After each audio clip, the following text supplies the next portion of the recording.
स्वागत है आपका अपने YouTube channel mission topper online classes में।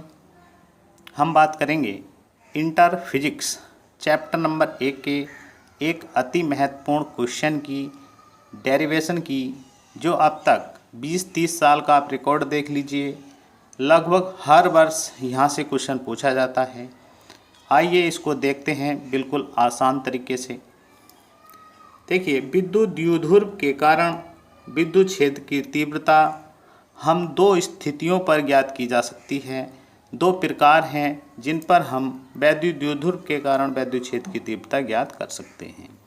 एक होता है अक्षीय रेखा पर, एक होता है निरक्षीय रेखा पर। आज जो हम इस लेक्चर में पढ़ेंगे, अक्षीय रेखा पर विद्युत क्षेत्र की तीव्रता ज्ञात करना। तो आइए क्वेश्चन देखते हैं, किस टाइप से बोर्ड में क्वेश्चन पूछा जाता है और किस टाइप से हमें इसको करना होता है, जिससे आपको फुल मार्क्स मिल सकें। तो विद्युत द्विध्रुव की अक्षीय दिशा में अत्यधिक दूरी पर स्थित बिंदु पर विद्युत क्षेत्र की तीव्रता का व्यंजन प्राप्त कीजिए, अथवा में किसी विद्युत द्विध्रुव के कारण उसकी अक्षीय स्थिति में किसी बिंदु पर विद्युत क्षेत्र की तीव्रता का व्यंजन प्राप्त कीजिए। इस टाइप से क्वेश्चन पूछा जाता है और हर वर्ष ही यह क्वेश्चन आता है। वेरी वेरी इम्पोर्टेंट है। आप इसको अपने नोट्स में लिख लीजिए और बार बार अभ्यास कीजिए और बिल्कुल फुल आपको मार्क्स मिलेंगे। तो आइए, सबसे पहले हमें क्या करना है, एक हेडिंग डाल लेना है, अक्षीय रेखा पर स्थित बिंदु पर विद्युत क्षेत्र की तीव्रता। हेडिंग डाल लेना है। उसके बाद थोड़ा सा हमें इसके बारे में भी लिखना होता है। ये नहीं कि आप डायरेक्ट इसका पूरा डेरिवेशन कर देंगे, इसके बारे में कोई भी जानकारी नहीं देंगे। तो आपको सबसे पहले हेडिंग डालना है। बोर्ड एग्ज़ाम में भी हेडिंग डालने के बाद सबसे पहले हमें ये बताना है कि अक्षीय रेखा क्या होती है। तो द्विध्रुव के दोनों आवेशों को मिलाने वाली रेखा अक्षीय रेखा कहलाती है। तो देखिए, मान लीजिए एक द्विध्रुव है ये और एक ये है।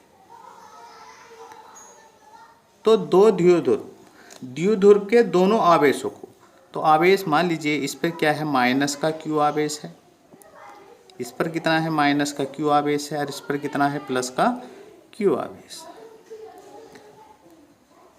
तो द्विध्रुव के दोनों आवेशों को मिलाने वाली रेखा, तो अगर हम इसको मिला देते हैं, ऐसे इसको मिला देते हैं, तो ये जो रेखा हमें प्राप्त होती है, यही हमारी क्या होती है, अक्षीय रेखा होती है। तो अक्षीय रेखा पता चल गया। हमने लिखा है इसमें, माना एक द्विध्रुव को दो बिंदु आवेशों प्लस क्यू तथा माइनस क्यू द्वारा निर्मित है। तो एक प्लस क्यू और माइनस क्यू द्वारा निर्मित है, जो एक दूसरे से अल्प दूरी 2d पर स्थित है। तो इनके बीच की दूरी कितनी है, हम कितनी मानी है हमने, 2d। ये कितनी मानी है, 2d। तो ये इनके बीच की अल्प दूरी होगी। अल्प का मतलब कम से कम दूरी। तो ये 2d है। तो हमने 2d क्यों माना है, हम इसको भी बताएंगे आपको। माना अक्षीय रेखा पर स्थित एक बिंदु P। तो ये अक्षीय रेखा पर एक बिंदु हम क्या ले लेंगे, P ले लेंगे। तो हमने मान लिया कि हमने कोई अत्यधिक दूरी पर, तो ये हमने दूरी मान लीजिए यहाँ पर एक बिंदु हमने क्या ले लिया, बिंदु क्या लिया हमने, एक ये P ले लिया। इस पर हमें क्या निकालना है, बिंदु P है, इसी पे हमें क्या निकालना है, विद्युत क्षेत्र की तीव्रता निकालनी है। क्या निकालनी है, E निकालनी है।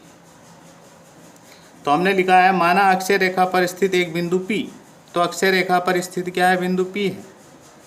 P की द्विध्रुव के मध्य बिंदु O से, तो द्विध्रुव का मध्य बिंदु O, तो देखिए ये द्विध्रुव है, इसका मध्य बिंदु भी बिल्कुल बीचों बीच, तो इसको क्या मान लिया हमने, O मान लिया, O। तो मध्य बिंदु O से R दूरी है। तो यहाँ से यहाँ तक की दूरी कितनी हुई है, ये हमने कितनी मानी है, ये कितनी मानी है हमने, R। ये कितनी है, R। तो आपको लैंग्वेज ज़रूर लिखना पड़ेगा, क्योंकि इस पे भी मार्क्स, आप डायरेक्ट करेंगे तो मार्क्स हो सकता है कि आधा एक नंबर काट लिया जाए, लेकिन आपको बिल्कुल पूरा दिखाना है। तो इसके मध्य बिंदु, द्विध्रुव के मध्य बिंदु O से बिंदु P के बीच की दूरी कितनी है, r है। अब देखिए हमने ये 2D क्यों माना है, देखिए 2D इसलिए माना है क्योंकि आप ये यहाँ से यहाँ तक 2D है, ये इसका मध्य बिंदु O है, O है, तो यहाँ से यहाँ तक कितनी हो जाएगी ये D, और यहाँ से यहाँ तक भी कितनी हो जाएगी ये D हो जाएगी, क्योंकि D और D मिलके कितनी बनेगी 2D बन जाएगी। इसलिए हमें डेरिवेशन करने में बिल्कुल आसानी होगी। तो हम जो डेरिवेशन करेंगे बिल्कुल आसान तरीके से करके दिखाएंगे आपको। तो आप यहाँ से समझिए, देखिए यहाँ से यहाँ तक कितनी है D, और यहाँ से यहाँ तक टोटल दूरी कितनी है ये r है, क्योंकि r मानी है। अगर हम आपसे ये पूछे कि ये कितनी बची, तो आप कह सकते हैं कि इस पूरी दूरी में से यहाँ तक कितनी है, ये r है। r में से अगर आप d घटा देंगे तो यहाँ से यहाँ तक की दूरी निकल कर आ जाएगी।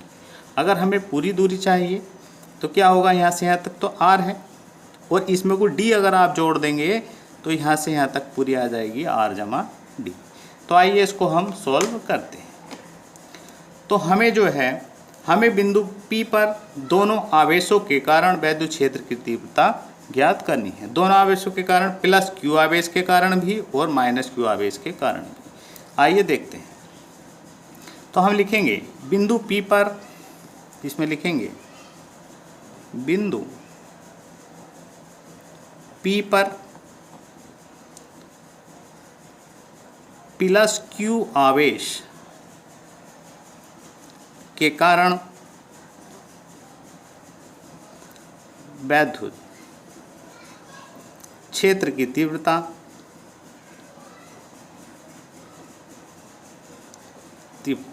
इसको क्या नाम देंगे हम, E1, क्योंकि दो आवेश हैं, दोनों की तीव्रताएं दिखानी है, तो इसको क्या नाम देंगे E1।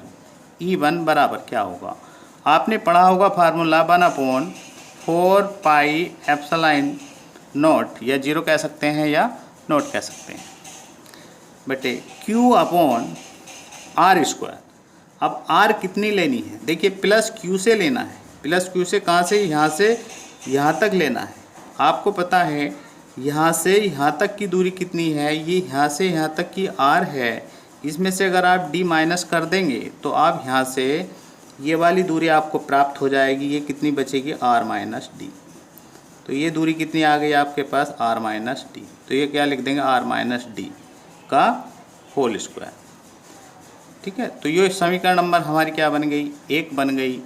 और इसकी दिशा ज़रूर बतानी है आपको। इसकी जो दिशा होगी वो कहाँ से होगी, B से P की ओर। देखिए इसको A मान लेंगे, इसको हम क्या मान लेंगे, B मान लेंगे, और ये हमारा P बिंदु है। तो इसकी दिशा क्या होगी, B से P की ओर, B से B P की दिशा में।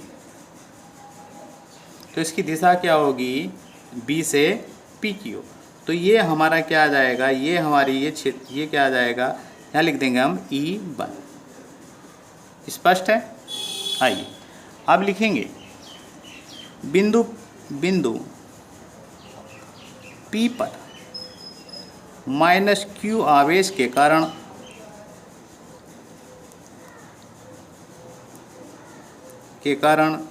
विद्युत कहें या वैद्युत कहें, विद्युत क्षेत्र की तीव्रता,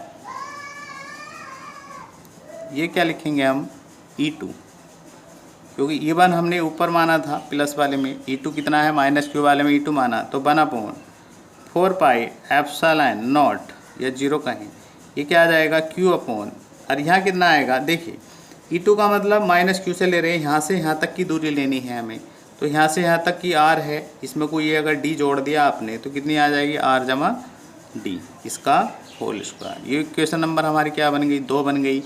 इसकी दिशा की बात करें तो दिशा क्या होगा, PA की दिशा में। देखिए P से A की दिशा में, तो P से A की दिशा में, तो ये क्या आ जाएगा हमारा, E2 आ जाएगा, E2 आ जाएगा, ये इस दिशा। ठीक है, आप समझ गए होंगे इसको। अब हमें क्या निकालना है, अब हमें निकालना है बिंदु B पर, बिंदु P पर परिणामी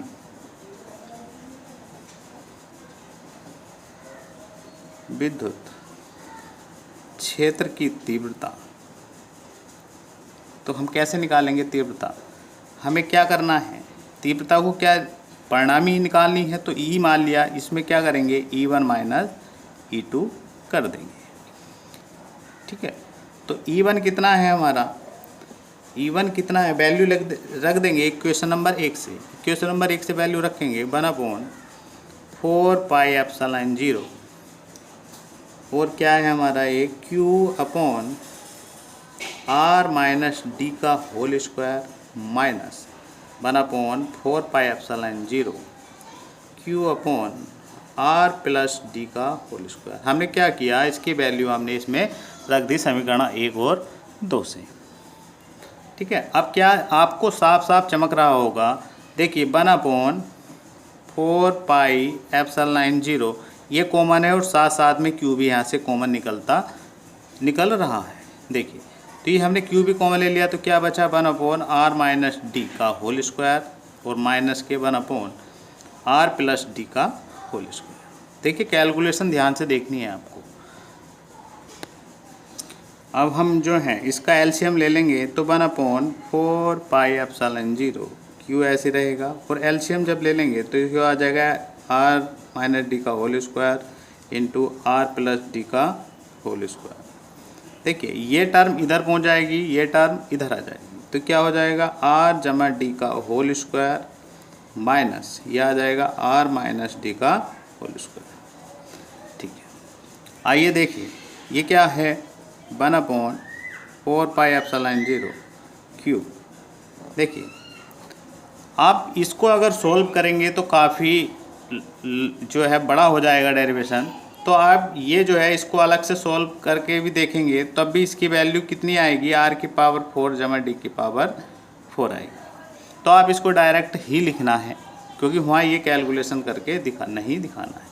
अब इसकी कैलकुलेशन कर लेंगे क्योंकि ये आसान है। इसका होल स्क्वायर का सूत्र खोल देंगे, इसका स्क्वायर जमा दोनों की गुणा का दुगना, क्योंकि ब्रैकेट में लिखेंगे क्योंकि यहाँ पर माइनस दिया हुआ है। इसका सूत्र खोल लेंगे, इसका स्क्वायर जमा इसका स्क्वायर और माइनस दोनों की गुणा का दुगना 2rd। अब क्या करना है, इधर देखिए 1/4πε0 Q, ये ऊपर ही है कि अब हो जाएगा r स्क्वायर जमा डी स्क्वायर जमा 2rd, अंदर मल्टीप्लाई कर लेंगे माइनस की, तो ये हो जाएगा r square minus D square और प्लस के 2rd, क्योंकि माइनस माइनस क्या हो गया प्लस हो गया। नीचे हम r की पावर 4 जमा d की पावर 4 लेकर चल रहे हैं, तो 1/4πε0 Q। इधर देखिए ये दोनों टर्म इन दोनों से कट गई, ये जोड़कर कितने हो गए, ये जोड़कर कितने हो गए 4rd, क्योंकि 2rd ये है 2rd ये है, कितना हो गया 4rd अपॉन कितना हो गया, ये कितना हो गया r की पावर 4 जमा d की पावर 4।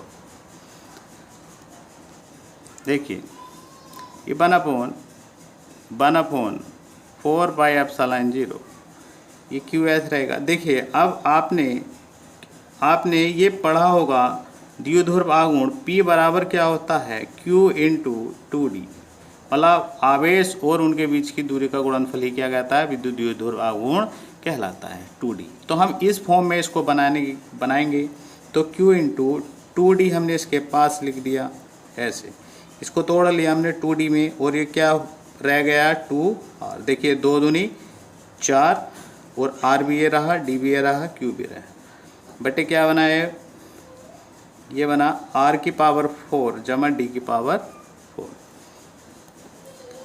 ये 1/4πε0। इसको हमने क्या लिख दिया, हमने p लिख दिया। ये क्या होता है द्विध्रुव आघूर्ण p इंटू 2r बटे यहाँ r की पावर 4 जमा d की पावर 4। चूँकि हमें लिखना है, चूँकि d जो है वो जो दूरी है d बहुत ही क्या है छोटा है r से, तो क्या होगा d की पावर 4 जो है बहुत ही छोटा होगा किससे, r की पावर 4 से।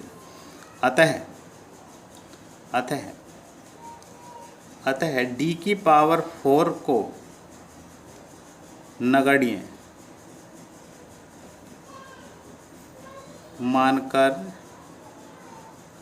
छोड़ने पर, इसको नगण्य मानकर क्या कर देंगे हम, छोड़ देंगे। तो इधर क्या चल रहा था हमारा, ये चल रहा था ई बराबर, तो ई बराबर 1/4 ई बराबर 1/4 एप्सिलॉन 0 पी इंटू 2r बटे, देखिए डी स्क्वायर को हम छोड़ देंगे नगण्य मानकर, ना के समान मानकर, तो r की पावर 4, यहाँ 4 की एक पावर है या 4 है, इससे ये एक पावर कम हो जाएगी, तो क्या बचेगा, ई बराबर जो आ जाएगा 1/4 एप्सिलॉन 0, और क्या बचा ऊपर 2p बचा, और नीचे क्या बचा r की पावर 3, एक पावर कम हो गई। तो यही जो है फार्मूला है अक्षीय स्थिति में किसी बिंदु पर वैद्युत क्षेत्र की तीव्रता ज्ञात करने का। ये वेरी वेरी इम्पोर्टेंट है, बहुत ही इम्पोर्टेंट है, हर साल आएगा, 100% आता है। अगर वीडियो आपको अच्छा लगा हो तो प्लीज़ लाइक कीजिए और हमारे चैनल को सब्सक्राइब कीजिए।